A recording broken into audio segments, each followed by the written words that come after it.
I've never seen a tight end like Gronk. I think there have been some amazing tight ends. Tony Gonzalez just got in, rightfully so. Tony Gonzalez is an amazing athlete, amazing player, amazing presence. Defense coordinators had to look at him always and say, what do we do about him? But Gronk, to me, revolutionized that position. I've never seen a guy play the position the way Gronk did. To me, Gronk is definitely a first ballot guy. And it did happen.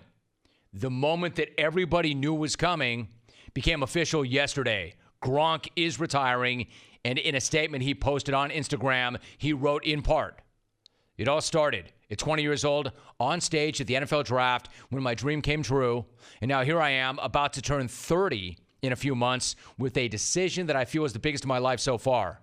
I will be retiring from the game of football today. I am so grateful for the opportunity that Mr. Kraft and Coach Belichick gave to me when drafting my silliness in 2010. My life experiences over the last 9 years have been amazing both on and off the field.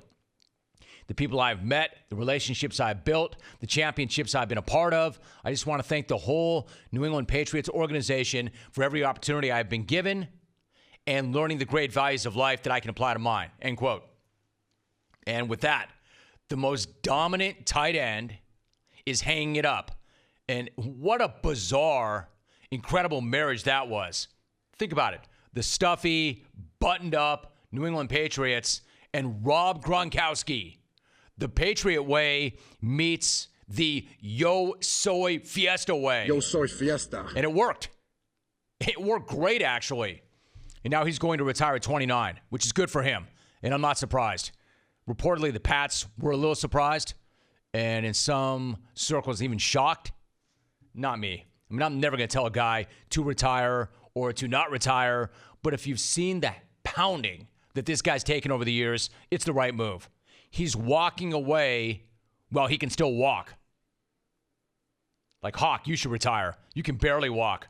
You should walk away while you still can't walk, Adam Hawk.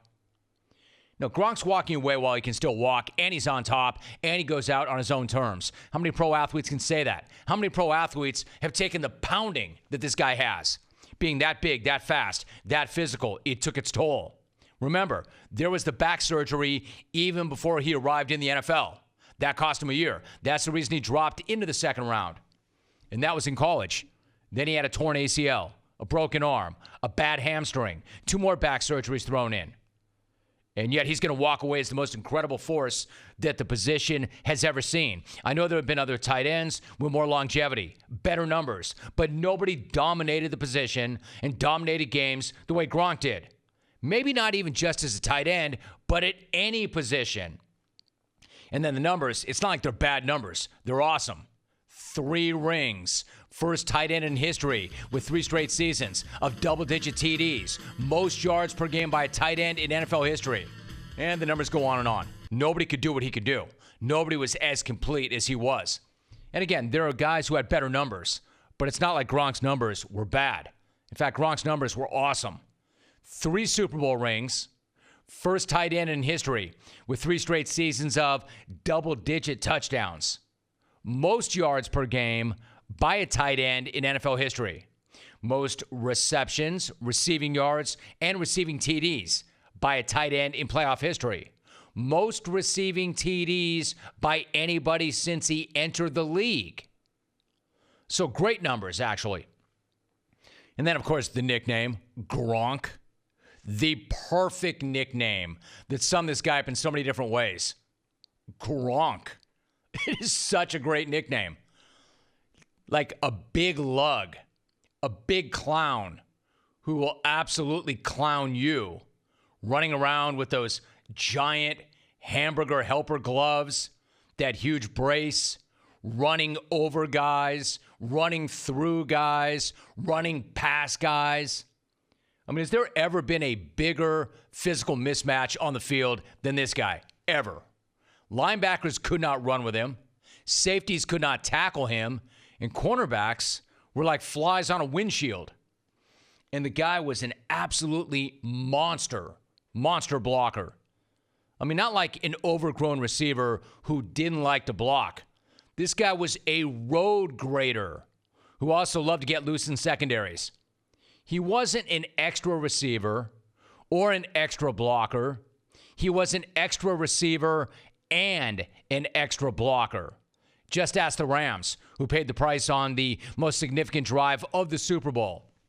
The only reason the Patriots were able to score that one TD that they scored was because they ran Haas wide juke 3 straight times, and with 3 completely different but successful results. And the only reason why that play worked 3 straight times was because of Gronk. Because you never knew if he was going to be running a route or pancaking a defensive player, so you had to account for both. You had to prepare for both. And if you want to come in here and say that the Patriots are done, now that Gronk's done, you go right ahead. I'm not doing it. Now, don't get it twisted. I'm not saying that him retiring is not a big loss, because it is. Like, while he no longer beats double teams the way he used to, he still draws a hell of a lot of attention, which allows Tom Brady to work in other places. I could even argue that they don't win that ring last year without him. He made the biggest play of the game. He balled up when it mattered most. He was still pancaking fools. So, of course, it's a big loss. It's a big loss. But it doesn't mean that they're dead. It doesn't mean because he's done that they're done.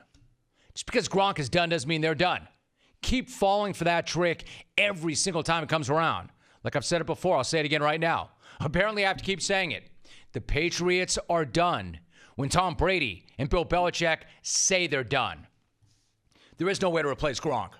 But if any team can do it or get beyond it, it's the Pats. Unfortunately, they've had a lot of practice. Remember, this guy's not played a full season since his second year in the NFL. And yes, Tom Brady was a completely different quarterback with Gronk on the field. One goat feeds off another. And there isn't another piece out there that they can just plug into the Gronk spot. You know, Belichick can't do what he's done in the past. He can't take some DB and turn him around and make him a tight end. So ultimately, they may decide that if they can't replace him, they just have to go in a different direction altogether and change the entire offense. Now that they know he won't be coming back. I mean, Gronk is still young. And Drew Rosenhaus was actually making some noise about this. There is a possibility, however remote, that maybe he takes a year off and maybe he comes back.